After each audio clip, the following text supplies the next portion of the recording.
چا په ذهن کې دا خبره ولګېږي چې علما او صوفي کرام یو بل نه جدا دي. علما هغه چا ته وایي چې علم او عمل او عقیده یې درسته وي، دې ته علما وایي. علما چې علم او عمل او عقیده یې درسته شي، دې ته عالم ظاهر وایي. صوفي چا ته وایي چې علم او عمل او عقیده یې درسته وي، وجد او حال او علوم او معرف ورسره وي. صوفي دې ته وایي، یعنې صوفي به عالم وي، وجد او حال علوم معرف دا ورسره زیات دي. او د علماء ظواهرو سره چې څه دي چې علم او عمل او تصحیح د عقیدې هغه به ورسره موجود وي. نو واقعا مې د بادشاه بیانونه او د وزیر چې صوفیان یې راوغوښته او علماء کرام یې راوغوښته، نو وزیر ته پوښتنه وکړه، بادشاه ته ویل صحیح اجازه یې زه به دې پوښتنې کوم. نو علماء ته ویل چې په تاسو کې مشر او تکړه سړی څوک دی؟ هلې وایي زه یم، بل ویل زه یم، بل ویل زه یم. چې زه خو یو کس نه پوښتنه کوم چې یو کس راته وښیوئ چې تاسو کې مشر څوک دی؟ صاحب زه یم، په فلاني علاقې نه زه راغلی یم، زه یم. نو تاسو کې هېڅ مشر نشته کې. صوفیانو نه پوښتنه وکړه تاسو کې مشر څوک دی؟ څوک مشر نشته، هر یو کې موږ یو بل نه عاجز یو. نه چې یو مشر راته وښیوئ تاسو چې موږ هغې سره خبرې وکړو، نه چې موږ مشر نشته، موږ ټول کشران یو، بس وایي تاسو سره همدا خبرې وکړي. نو ویل چې موږ خو راغوښتي وایي دې دپاره چې تاسو د سرونه غوسه وکړه. علماء ظواهر تاسو ووایئ چې تاسو کې مشر څوک دی؟ چې موږ کې یو مشر نشته. صوفیانو ته وایي چې تاسو کې مشر څوک دی چې رامخکې چې دا سر پرې غوسه و؟ هر یو وایي زه مشر یم، زما سر غوسه، بل وایي زما سر غوسه، دا نور بچ. وزیر ورته ویلی چې صاحب ودرېږي چې دا صوفي کرام چې دي دا ډېر عاجز خلک دي. هغه ځای کې ځان مشر، د مرګ په ځای کې ځان مشر ګڼي، او د علم او د عمل او د اخلاص او د فلان په ځای کې د دې مشرۍ کې ځان مشر نه ګڼي، ځان د ټولو نه کشر او عاجز ګڼي. اوس خو زما خبره صحیح شوه چې صوفیان ښه خلک دي، لږ صحیح شو. نو ویل چې دا صوفیان خو جاهل دي، دغې ورته بادشاه نو چې صاحب پوښتنه ترې وکړئ. قاضي ناست دی، قاضي ته وایي علمي پوښتنې ته ترې وکړه. نو علماء ظواهرو نه پوښتنه کوي چې د اوداسه فرایض څومره دي؟ هغې ورته وایي چې څلور فرض دي، دا فلان شی فرض دی، دا پکې فرض دی په اوداسه کې. نو ورته وایي چې فرض مقدم دی او که سنت مقدم دی. علماء کرام ورته وایي چې فرض مقدم دی او د هغې نه پس بیا سنت دی. نو چې دا ولې په اودس کې خو اول لاس وینځل، خوله وینځل، پوزه وینځل، دا خو سنت دي، دا ولې مخکې شوي دي؟ علماو نه پوښتنه کړې، دې جواب راکړه. علما کرام خاموش، صوفي کرامو ته یې مخ راواړولو، دا دوی ته چې ما کومه خبره وکړه چې فرض مقدم دي که سنت مقدم دي، تاسو څه وایئ؟ چې موږ به وایو چې فرض مقدم دي، نو دا لاس او خوله او پوزه وینځل دا ولې؟ دا خو سنت دي، دا ولې مخکې شوي په اودس کې؟ نو د ټولو نه حسن نوري رحمت الله علیه پکې علم زیات نه و، هغې ویل چې صاحب دې جواب به زه وکړم. نو ټول زما استادان دي، یو ادنا شاګرد دی پکې د دې علما یعنې صوفیه کرامو د طرف نه، دا جواب به زه وکړم. صحیح رامخکې شو، چې رامخکې شو وویل چې دا څه وجه ده؟ قاضي ورنه تپوس وکړه چې علماء ظواهرو ته خو نه و معلوم دی چې نه، او دا نوم چې دي دا اکابر صوفیه کرام دا زما استادان او مرشدان، دا جواب انشاءالله زه کوم. پوښتنه چې وکړه نو لږ څه غلی شو، یو ځل یې دې طرف ته ولیدل، بیا یې سترګې پټې کړې، چپ اړخ ته یې ولیدل، بیا یې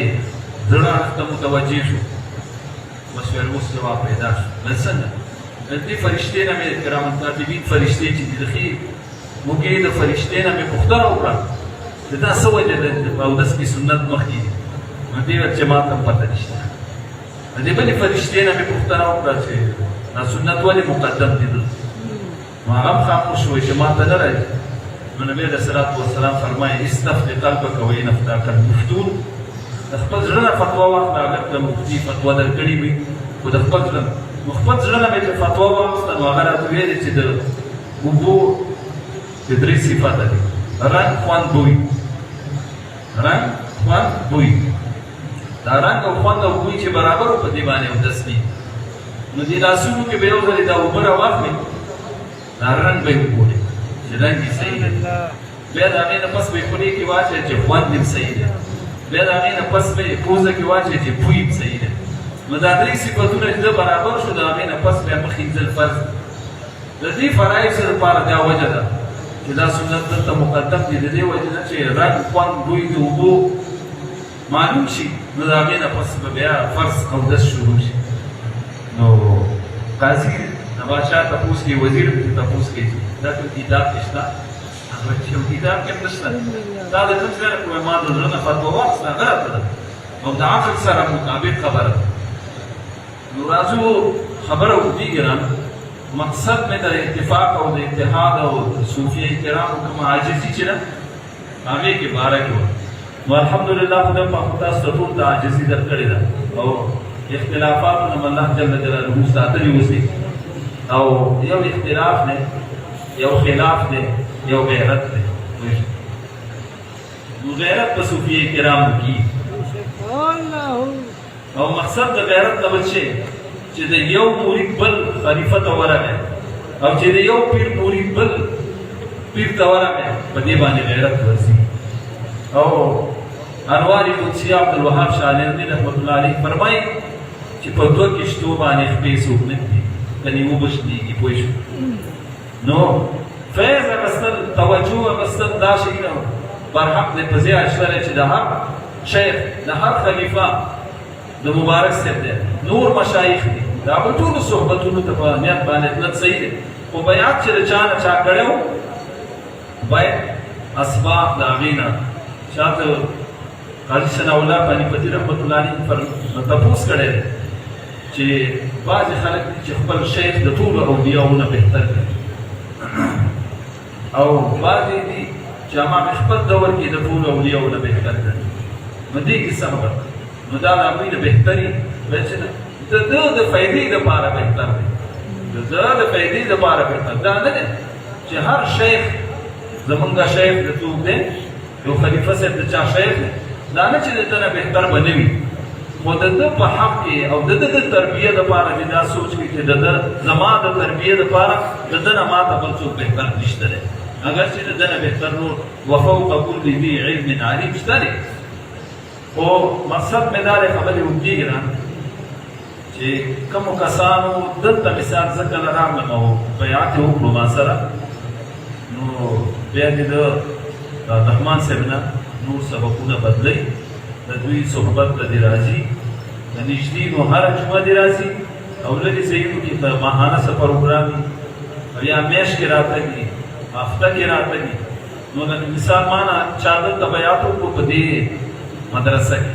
په دې جومات کې نو هغه باید بیا دلته راشي د سره صحبت مثال ضیاء الله مولوي صاحب د هغې ځای ته زه کله لاړم چا بیعت وکړو نو باید چې هلته بیا هماغه زما مریدان یعنې نور خلک خپل مریدان چا ته نه پرېږدل راځئ مجلس یې وایم چې بیا د هغه سره ټول سبقونه ختم کړئ پوه نو که دې هغه تقاضا د غیرت چې کومه ده اکثر خلک دا نه مني مشایخ کرام چې زما مرید دی نو یا به کینی د بل په صحبت کې او یا به ورته بل څوک توجهګانې کوي خو زما امام معصوم رحمت الله علیه فرمایي چې په فقیر کې جذبه د انتقام نشته دی جذبه د انتقام یې بیخي نشته ما هغه په حق کې چې امام معصوم رحمت الله علیه په حق کې چې چا بې ادبي وکړه مریدانو به وکړه چا به وکړه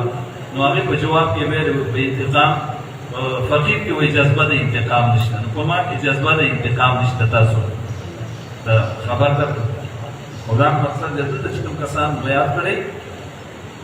نو هغې بیا راځئ د رحمان صاحب نه نور سبقونه بدلوئ اول سبق یې اخیستی او بیا زه نه وم سیده راځئ ده نه بیعت ته